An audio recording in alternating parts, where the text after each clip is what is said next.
On a cliff above Lajes do Pico, a former whaler sits in a whitewashed lookout hut and watches the swell through binoculars, calling out the spout of a sperm whale to boats that now carry cameras instead of harpoons.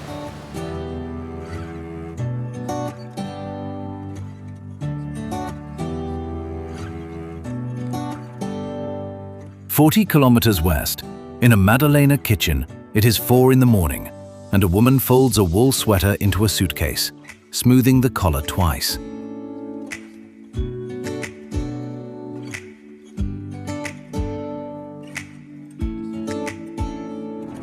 The plane leaves for Lisbon at 5:30. The connection reaches Boston by nightfall. More than 200 kilometers east, beside Lagoa das Furnas on São Miguel, a cook knots cloth over a pot the volcanic ground will hold for 7 hours. This is the Azores.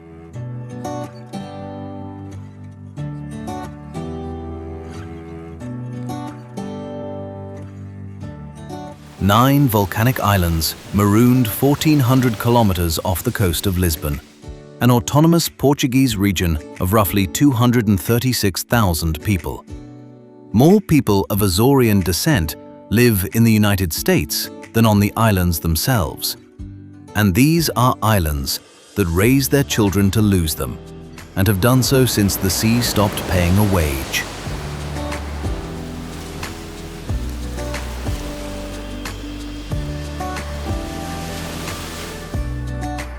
What follows is a single year, a dawn departure, lava-walled vineyards, a Sunday stew cooked in the ground, and the August the crown comes home.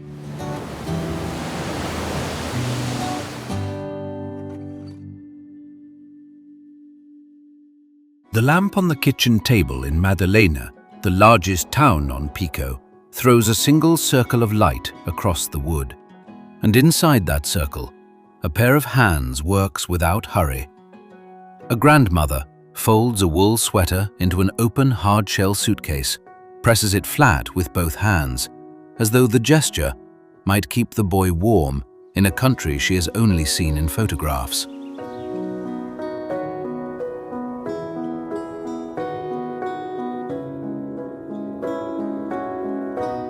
The kettle on the stove has gone cold, poured, and forgotten. Emigration from these islands has run for more than a century, north and west across the Atlantic, until roughly half of all people of Azorean descent now live somewhere other than the Azores. There is a Portuguese word for the feeling in the room before dawn: saudade, the ache of a presence already missed while it is still here.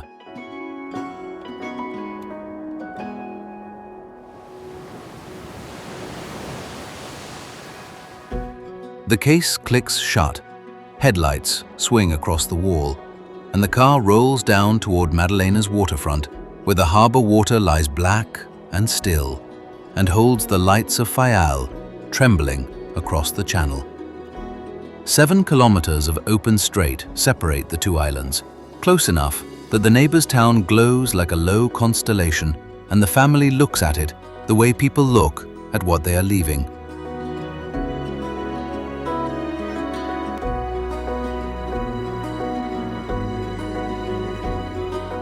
The volcano stands somewhere above in the dark, unseen. No one in the car speaks. The road bends away from the shore and begins to climb. Pico Airport waits at the end of that climb, a small regional terminal with one lit window and a single propeller aircraft parked on the apron, its few daily flights threading the islands together and reaching out to Lisbon.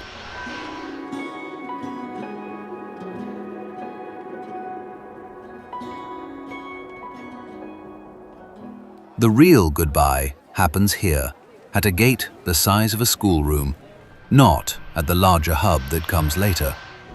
José Manuel Bolheiro, president of the regional government of the Azores since 2020, has built much of his tenure around a single fight: to slow the emptying of these islands, to give the young a reason to stay.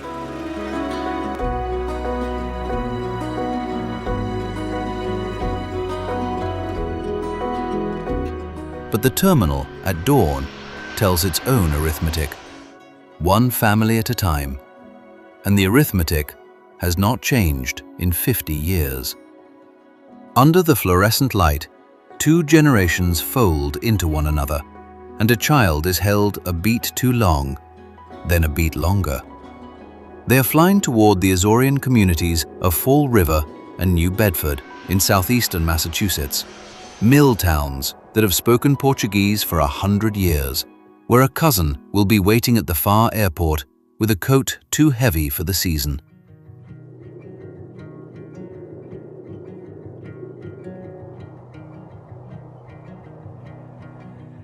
The grandmother does not cry where the boy can see. She presses something into his hand, a folded note or a saint's card, closes his fingers over it, and steps back so the line can move. The embrace is the whole chapter.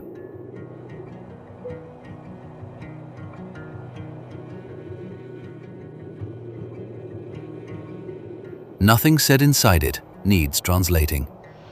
From Pico, the journey gathers at João Paulo II Airport on São Miguel, the island's main gateway, where the departure board at first light lists the names in a single quiet column. Lisbon, Boston, Toronto, 3 cities that hold the other half of nearly every family on these islands.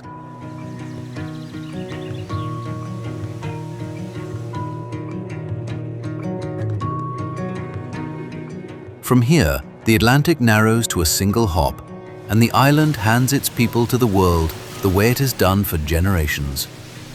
But the ones who stay are growing something the leavers can taste from 4,000 miles away, wrung from ground where nothing should grow.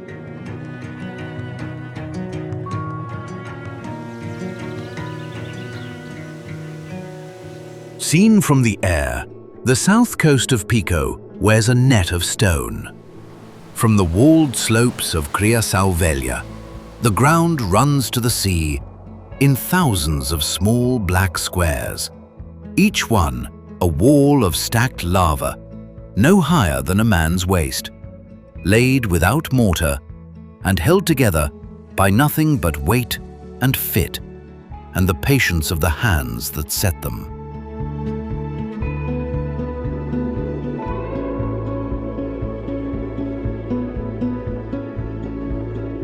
The building of these walls took generations.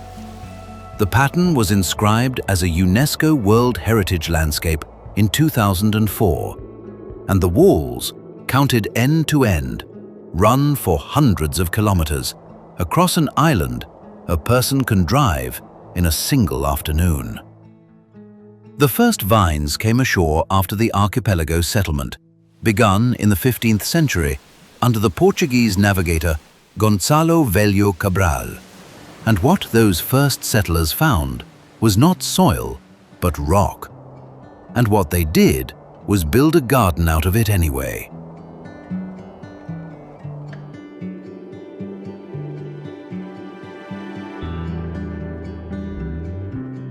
Down inside the grid, at the Lajeado da Criação Velha, the walls close to the width of a single body, and the maze becomes a thing felt rather than seen.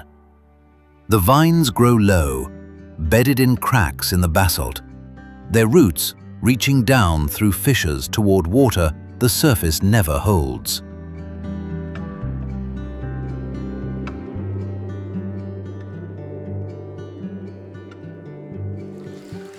Heat is the scarce thing on an Atlantic island, and here the rock hoards it. The stone does the work a gentler climate would do on its own, drinking the sun all day and giving the heat back through the night, while the walls stand against the salt wind off the ocean and break it before it can burn the leaves.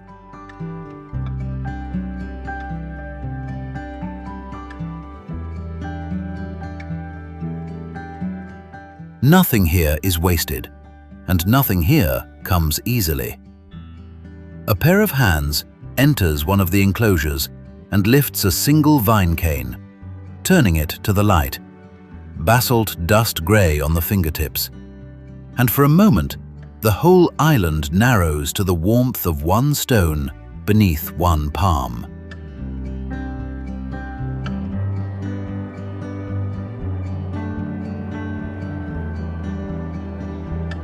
The small walled squares have a name, curais, and each one shelters only a handful of plants, sometimes a single vine, tended entirely by hand across the length of a working life.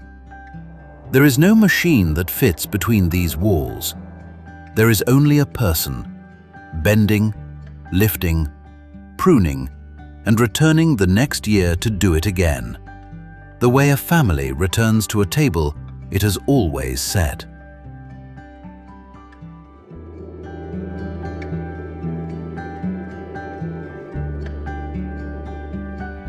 From the cane to the glass is a short walk and a long history. On a stone ledge, a pale wine is poured into a small glass, filled to a low line, its color almost the color of the sun through thin cloud. It comes from the Verdelho grape, and in the 18th and 19th centuries, the white of Pico traveled far beyond these walls, reaching the tables of the Russian Tsars in St. Petersburg. Casks rolled down to the harbour and loaded onto ships bound for the Baltic.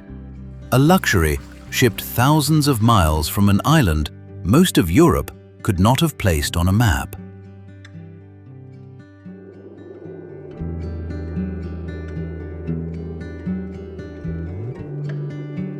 The low pour is honest.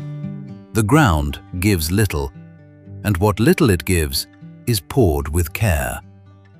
Above all of it stands the thing that made it. Mount Pico, Portugal's highest point at 2,351 meters, rises over the vineyards with cloud caught at its shoulder. The volcano, whose old eruptions laid down the lava, the vines now live inside.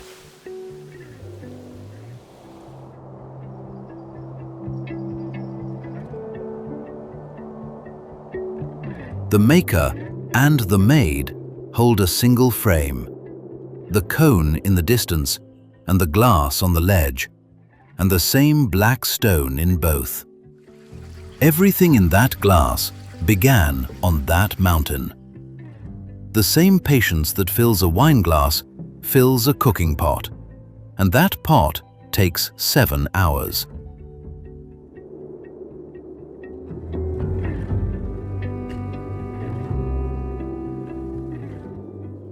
More than 200 kilometers east of Pico, on the island of São Miguel, the ground keeps a clock of its own.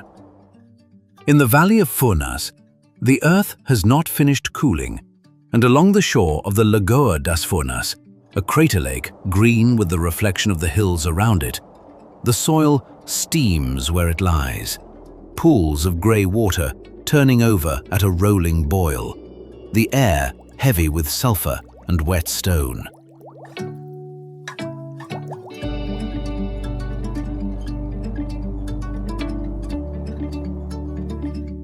The springs here run close to 100 degrees, hot enough to scald and hot enough to cook, and for generations the families of Furnas, a village of fewer than 2,000 people, have used the volcano the way another household uses an oven, digging their Sunday dinner down into the ground and leaving the mountain to finish it.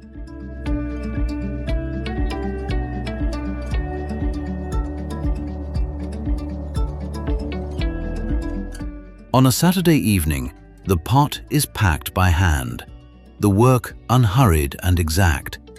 Shin of beef and belly of pork and a whole chicken, blood sausage and cabbage and carrot and potato, layered in their order into a tall metal pot. A knot of mint pressed in last and a cloth tied across the top. The pot is carried out to a field of dug holes at the lake's edge, lowered on a rope into a shaft sunk in the steaming earth, and buried under a blanket of soil with only a numbered wooden marker left standing above it to say whose supper waits below.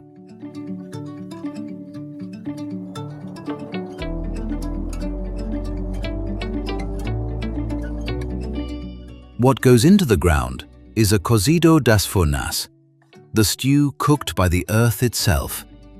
And what sets its clock is not a cook, but a volcano. There is no flame to adjust and no lid to lift, no way to hurry the heat or to test the meat against a doubt. Only the certainty that the ground holds a steady temperature it has held for centuries.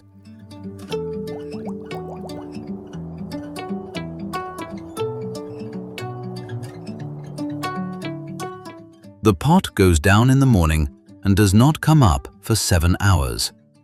And in those 7 hours, nothing can be done but wait, which, on these islands, is less a hardship than a habit. By the middle of the afternoon, the field fills with people come to claim what they left.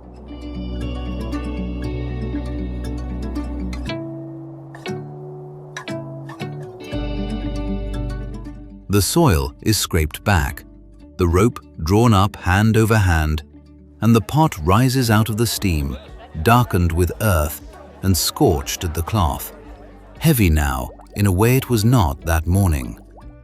The knot is cut, the lid comes free, and the smell climbs all at once into the open air.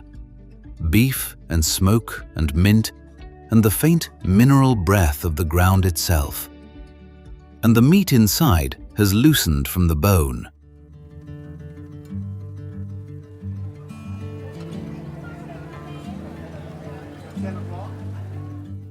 The pot is carried home and set in the middle of a long table, and a family gathers around it the way families have gathered for as long as anyone can name. Plates passed from hand to hand, a chair or two left standing empty against the wall. Those empty chairs belong to the ones in Fall River and New Bedford, and at some point in the meal, a telephone is propped against a glass, so a face 4,000 miles away can watch the lid come off.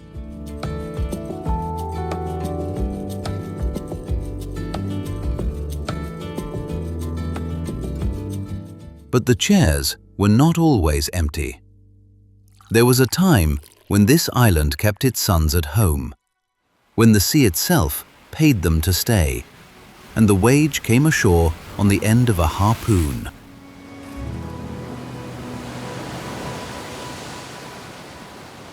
On the south coast of Pico, the town of Lajes do Pico looks out on the open Atlantic from a low shelf of black rock. And for the better part of 2 centuries, this town lived by watching that water. High on the cliffs above it stood the lookout huts, whitewashed and small.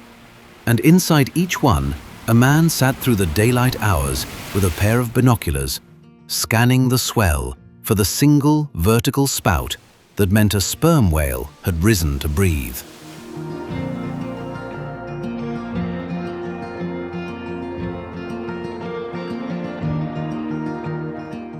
When he saw it, he fired a rocket, and the sound of that rocket emptied the houses below, men leaving fields and workshops and kitchen tables to run for the boats drawn up on the shore. The boats were open and built of wood, narrow craft pulled by 7 men against the long Atlantic swell, rowed and sailed for hours and sometimes out of sight of land before a whale could be reached.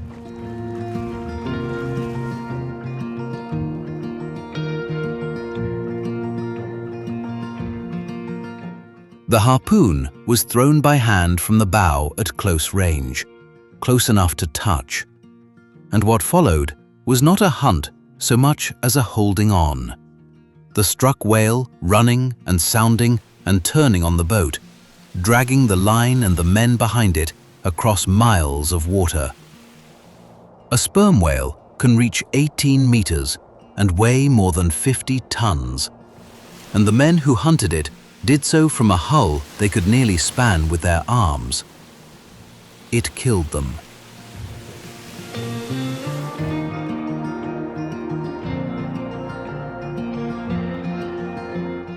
Boats were stove in and swamped, lines fouled and pulled men under, and the sea kept a share of every generation that went out after the whales. Names a village still carries on stones in its churchyard. When a man did not come back, his name was read in the chapel and his place at the table left as it was found.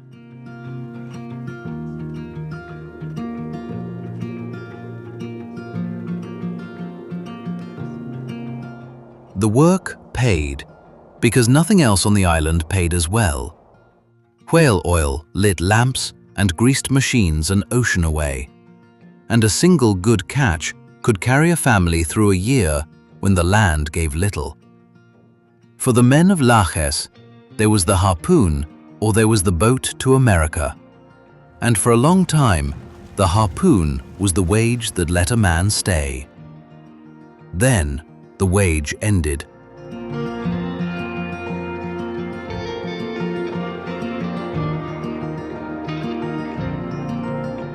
The price of whale oil fell as the world found other things to burn.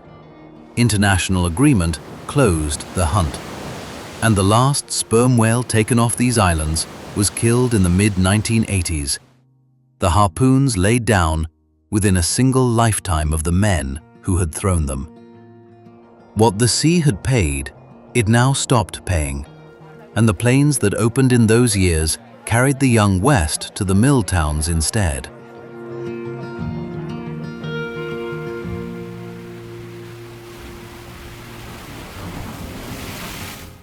In Lajes do Pico, the old boats and harpoons rest now in the Whalers Museum, opened in 1988.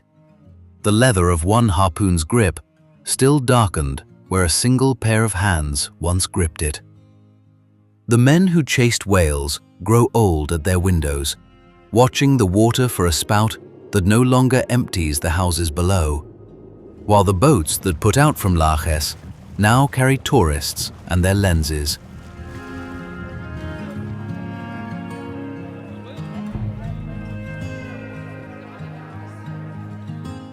The children the collapse sent west have not forgotten the way home, and once a year, in the deep of summer, the islands wait to learn whether they will come back at all.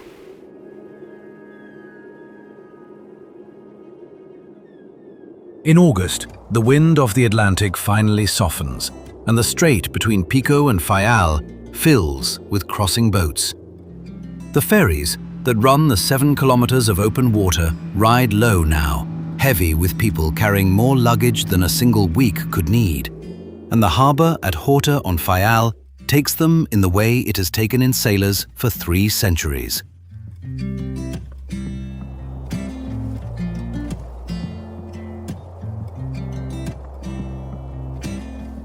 Horta Harbour keeps its own record of arrivals, its long sea wall painted over nearly every metre with the names and crests of the crews who crossed the Atlantic and stopped here to mark the passage.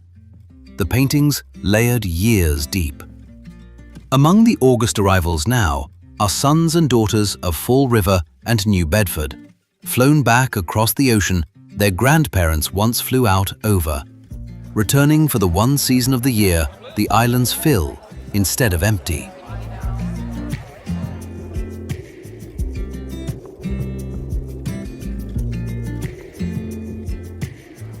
What brings them home is the Festas do Espírito Santo, the festivals of the Holy Spirit, kept on these islands more faithfully than almost anywhere else the Portuguese have settled.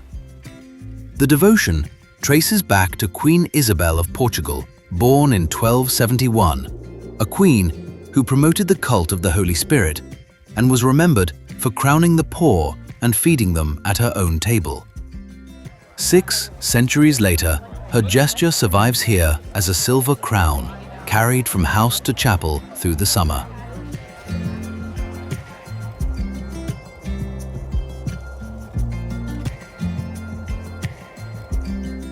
In village after village stands a small painted chapel built for the crown alone, an empire house, no larger than a single room, its door opened once a year so the crown can be brought inside. And wherever the crown travels, a meal follows, that turns no one away. In a long hall, a cauldron of beef and cabbage and mint is ladled into bowls. A soup of the Holy Spirit poured over slices of bread laid in the bottom of each dish and passed hand to hand down a table long enough to seat the whole village and any stranger who arrives hungry.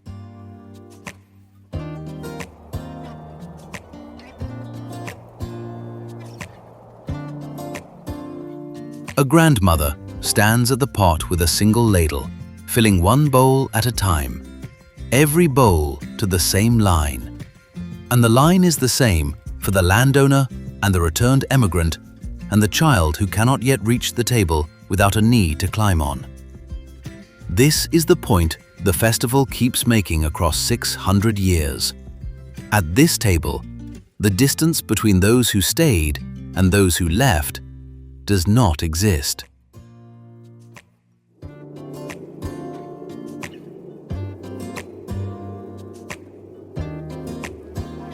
On the day of the procession, the crown leaves the chapel under a canopy, carried by a child chosen for the honor, and the street fills in behind it with brass and banners, and the slow, deliberate walk a whole village makes together.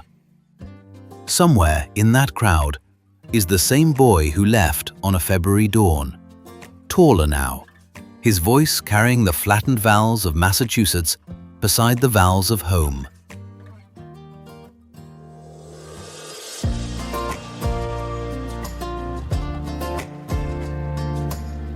He moves with the procession until the brass swells near the chapel door, and there, between two banners and the smell of mint from the festival hall, his grandmother reaches through the press of people and takes his hand.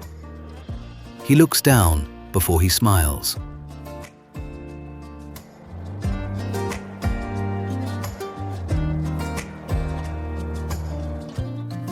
She keeps her fingers wrapped around his until the crown has passed.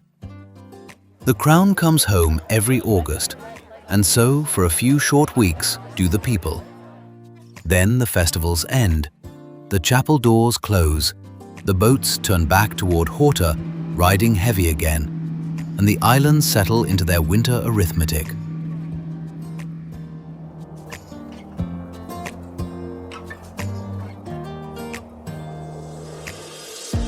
But the crown stays behind. It waits through the cold months in its one painted room for the summer that will carry everyone back to the table.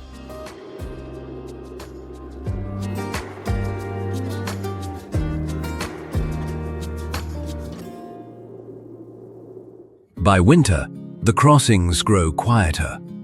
More people of Azorean descent now live beyond the Atlantic than on the 9 islands themselves, and the villages know how to measure absence without naming it every day.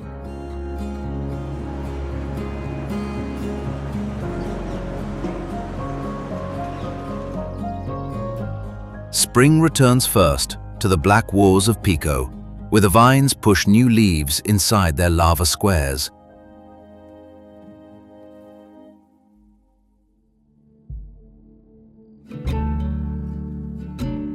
Summer returns to the painted chapel rooms where the Holy Spirit crown waits through the cold months behind a closed door, polished for the season when boats and planes fill again.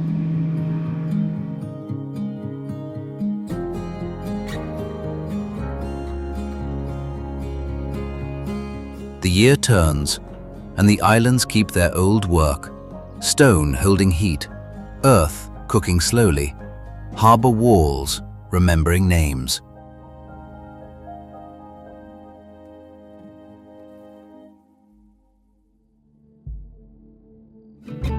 Above Lajes do Pico, the lookout faces the water, binoculars raised, whale breath on the horizon.